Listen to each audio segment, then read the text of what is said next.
Super Mario World is a timeless SNES classic. The game is just a simple platformer that anyone can beat. But I decided to change that.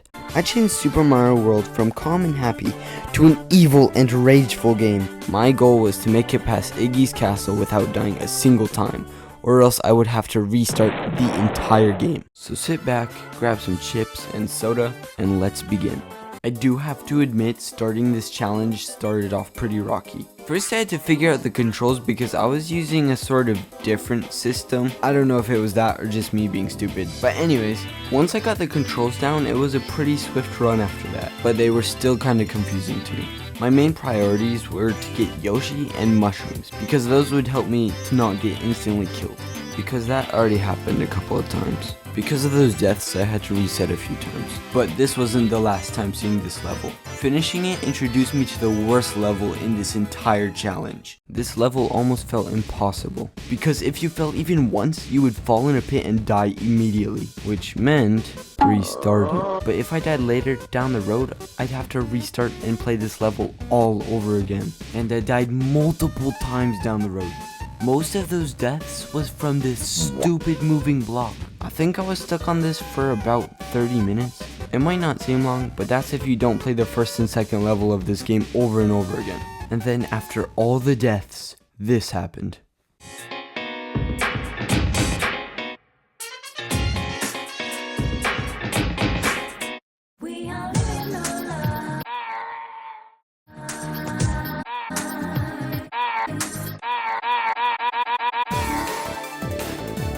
I finally beat the second level and was going on to the third. Also, just to keep in mind, I was still having to replay the first level every single time I died too. So it was about a solid hour of me just trying to figure out everything. The third level was interesting. It was a water and land level. But for some reason, I couldn't swim in the water. Whenever I mashed the buttons, I just couldn't get out of the water. Unfortunately, I ended up not being able to fix it, so if I touched the water a single time, I would die. Other than drowning, I had to deal with this water block parkour stuff and these spiky circles. And don't get angry at me for not knowing the name of the spiky circle. But I did actually find the secret pipe that teleported me halfway through the course. All of this not being allowed to go in the water made me die so many times. So that meant I had to do everything from the start again. This part of the playthrough is what I would like to call the Dark Ages. This part in the game was a moment in time where I felt like I couldn't do anything at all. I kept on dying, restarting, dying, restarting, dying, restarting. At this point, I was playing for several hours. I honestly think this took a toll on my mental health. Eventually, I was able to beat it and go on to the next level.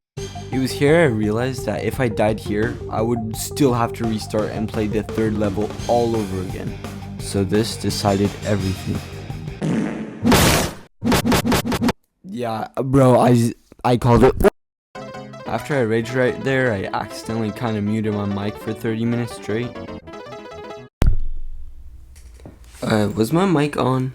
Once I got to Iggy's castle, I was kind of hopeful because I knew there would actually be an end to this. So I just kept on pushing through and telling myself it would be okay.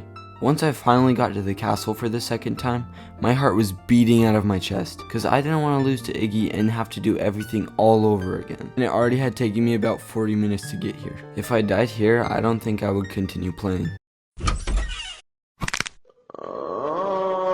I was really frustrated, but from that death actually came an idea. I realized I was avoiding Iggy and jumping toward him then away because I didn't want to die and restart all over again. So what if I just went dead on straight at him no matter what? And that's exactly what I would do. This would be it. This would be the final time I entered this castle. And I knew I would come out with a win. I just had to make my way to the door. Once I got there, I waited for him to attack, then dodge that, and then immediately attack him back. After that, I hit him with the final blow. And I had done it. I had beaten Super Mario World, well, the first world at least, without dying a single time. And it took me a total of 4 hours, 9 minutes, and 33 seconds to finish. I'm glad I didn't give up. Even if it was really underwhelming, I'd still done it. And I was proud. Man, shut your ass up.